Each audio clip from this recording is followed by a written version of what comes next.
تو ہمیں چاہیے کہ ان چیزوں کے اوپر ہم عمل کریں تو ہماری زندگی بھی آسان ہوگی، اور انشاءاللہ العزیز دنیا میں بھی کامیاب ہوں گے، اور انشاءاللہ آخرت میں بھی ہم کامیاب ہوں گے۔ آگے مشرکین کا ذکر کر دیا اور بتایا کہ مشرکین بیٹیوں کی نسبت اللہ کی طرف کرتے تھے، اخروی زندگی کا انکار کرتے تھے، اور مزاحتاً کہتے تھے کہ بھلا یہ کیسے ہو سکے گا کہ ہم مر کر بوسیدہ ہو جائیں اور دوبارہ پھر ہم جو ہے اٹھایا جائے۔ اور پھر آگے ان کے معجزات طلب کرنا بتلایا کہ وہ بار بار معجزات اور مختلف معجزات طلب کرتے رہتے تھے، ہر وقت کوئی نہ کوئی معجزہ طلب کرتے، اور ان کو بھی ذکر کیا جن کے اندر فرمایا کبھی کہتے کہ اب ہم تب ایمان لے کے آئیں گے جب ہمارے لیے زمین سے چشمہ جاری کر دیں۔ آگے کہتے ہیں کہ کھجوروں یا انگوروں کے باغ لہلہا دیں ہمارے سامنے تب ہم ایمان لے کے آئیں گے۔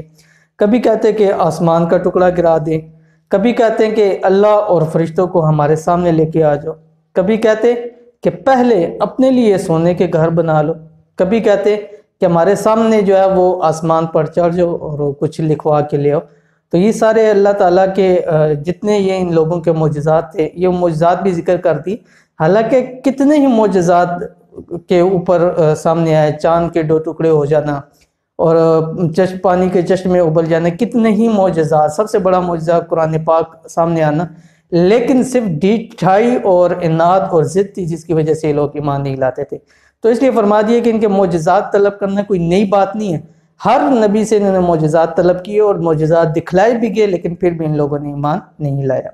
اس کے بعد اس صورت کے اندر اللہ تعالیٰ نے آپ علیہ السلام کو تہجد کی نماز کا حکم دیا، موسیٰ علیہ السلام اور فرعون کا قصہ ذکر کیا، اور قرآن جو ہے وہ تھوڑا تھوڑا جو نازل کیا اس کی حکمت بیان کی گئی، اور اللہ تعالیٰ نے آخر میں فرمایا تھا اللہ تعالیٰ شریک اولاد سے پاک ہے۔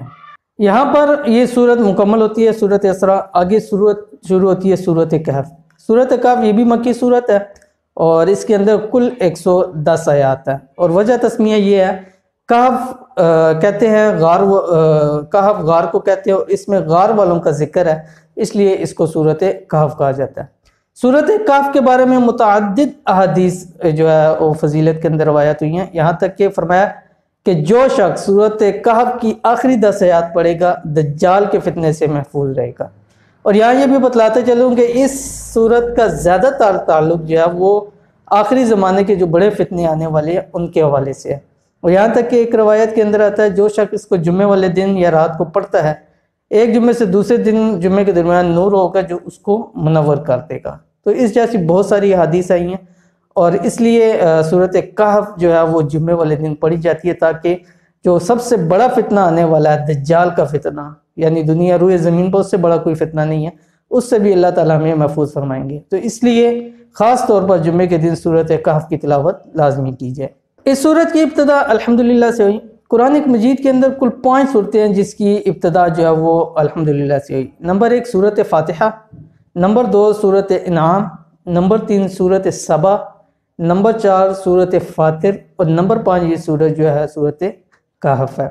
اور اس صورت کے اندر خاص طور کے اوپر ایمان اور مادیت کی آپس کی کشمکش ہے اس کا زیادہ ذکر ہے، اور اس کے اندر صورت کے اندر 3 بڑے واقعات کا ذکر کیا، اور ساتھ ہی 3 مثالیں بھی ذکر کی۔ 3 بڑے واقعات اصحاب کہف غار والوں کا واقعہ ذکر کیا، آگے پھر حضرت موسیٰ علیہ السلام اور خضر علیہ السلام کا قصہ ذکر کیا جو تفصیل تھوڑی تھوڑی ان کی آپ کے سامنے رکھیں گے، اور تیسرا حضرت ذوالقرنین کا ذکر کیا، وہ 16 پارے کے اندر ہے، انشاءاللہ وہ 16 پارے کی جب تفصیل آئے گی وہاں بیان کر دی جائے گی۔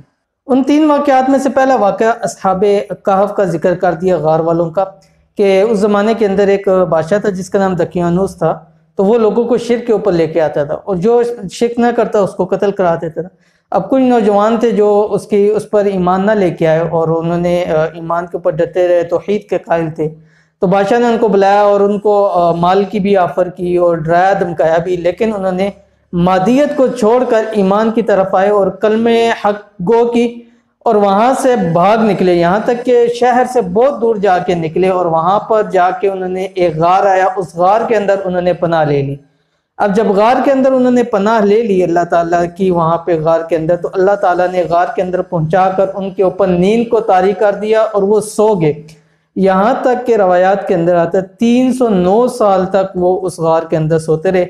پھر ان کی آنکھ کھلی اور مکمل تفصیل ہے، جب ان کی آنکھ کھلی اور ایک کو بھیجا کھانا لانے کے لیے، باہر گیا تو وہاں پہ پھر وہ پہچانا گیا اور پھر ان کو پیش کیا گیا، اور وہاں پر وہ قومی ہیرو ثابت ہو گئے۔ کیوں؟ کیونکہ وہ لوگ تھے کہ جنہوں نے ایمان کی خاطر اپنا گھر بار سب کچھ چھوڑ دیا۔ تو اس سے ہمیں سبق ملتا ہے اس واقعے سے کہ کچھ بھی ہو جائے، جب ہماری ایمان کے اوپر آئے تو ہم ایمان کو بچائیں، باقی مادیت سب کچھ چھوڑ دیں، ٹھیک ہے۔ جیسے ان کو بادشاہ نے مال کی بھی آفر کی تھی، ڈرایا دھمکایا بھی تھا، لیکن وہ اپنے ایمان کے اوپر ثابت قدم رہے۔ تو مادیت سے نکل کے ہمیں ایمان کے اوپر آنا چاہیے۔ اس واقعے سے ہمیں یہ سب سے بڑا سبق ملتا ہے۔ اس کے بعد آگے دوسرا واقعہ ذکر کیا، دوسرا حضرت موسیٰ و حضرت خضر علیہ السلام کا ہے۔ اللہ تعالیٰ نے حضرت موسیٰ علیہ السلام کو بتلایا کہ دریا کنارے ایک شخص رہتا ہے کہ جو آپ سے زیادہ علم رکھتا ہے۔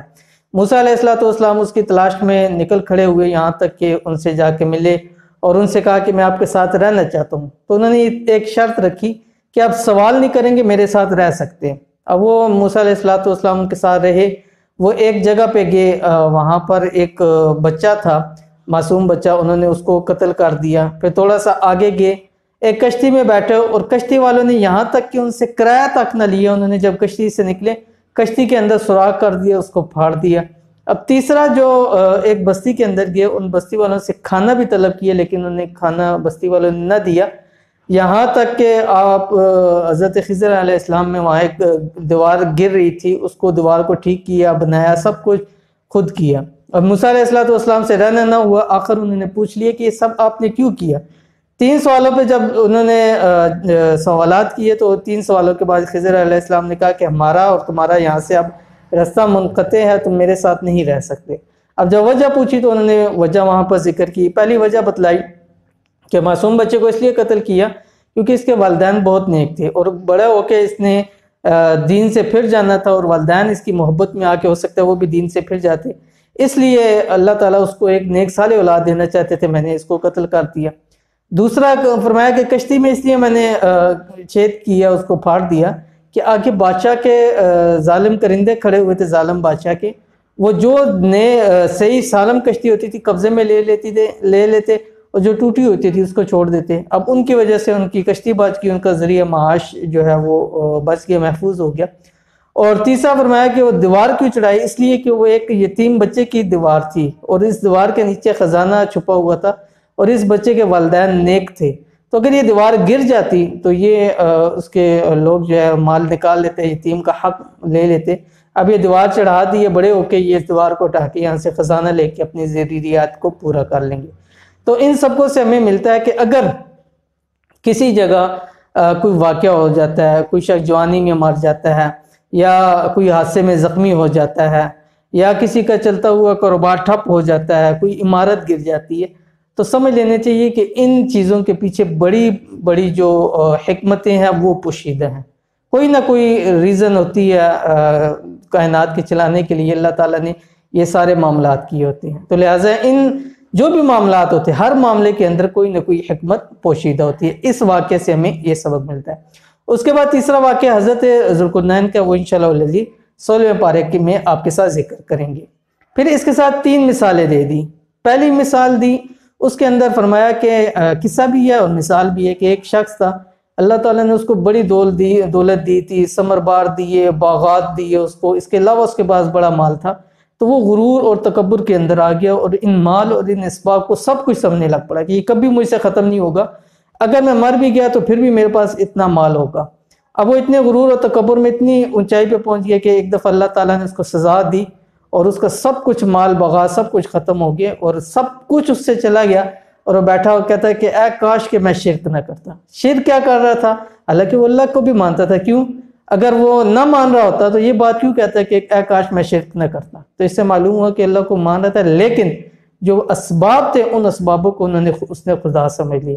تو اس لیے ہمیں چاہیے کہ اسباب کو اختیار کریں، لیکن اسباب اصل نہیں، اصل حقیقت جو ہے اللہ تعالیٰ کی وہ ذات ہے۔ دوسری مثال کے اندر فرمایا کہ جیسے ہم نے ایسے مثال دی، فرمایا کہ جیسے آسمان سے ہم نے پانی برسایا، زمین اس سے مل کر ابھر آئی، یعنی کہ پھلی اور پھولی، پھر سب کچھ ہم نے اس کو سکھا دیا اور ایک ہوا چلی اور جو اس کا چورا تھا سوکھا ہوا وہ ہوا اس کو اڑا کر لے گئی۔ اور کون سی بات ہے کہ جس پر جس کو کرنے پر تیرا اللہ قادر نہیں ہے۔ تو اس سے ہمیں معلوم ہوتا ہے کہ انسان کے اندر جتنی بھی خوشیاں ہیں، جتنی صحت ہے، جوانی ہے، سب کچھ ہے، لیکن یہ سب کچھ عارضی ہے، سب نے ایک دن جو ہے وہ ختم ہو جانا ہے۔ تو لہٰذا یہ جو چیزیں ان پہ ہمیں فخر نہیں کرنا چاہیے، بلکہ اللہ کے حکموں کے اوپر ہمیں جو اپنی زندگی کو گزارنا چاہیے۔ اور اس کے بعد تیسری مثال غرور اور تکبر کی دی، جو حضرت آدم علیہ السلام اور ان کے ساتھ ابلیس کا قصہ ذکر ہے کہ جب اس نے غرور اور تکبر کیا کہ میں اس شخص کو سجدہ کیوں کروں جو مٹی سے بنا ہے، کہ میں آگ سے بنا ہوں، میں اس سے اعلیٰ ہوں، تو اس غرور اور تکبر نے اس کو ابدی لعنت کا مستحق قرار دے دیا، راندہ درگاہ ہو گیا۔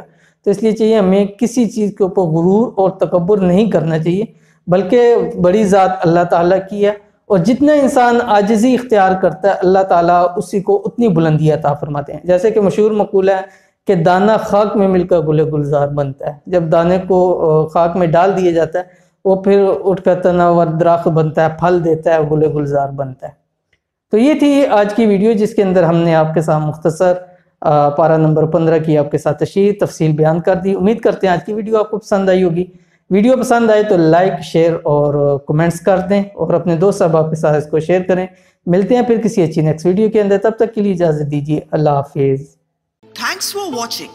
Don't forget to like, subscribe and share.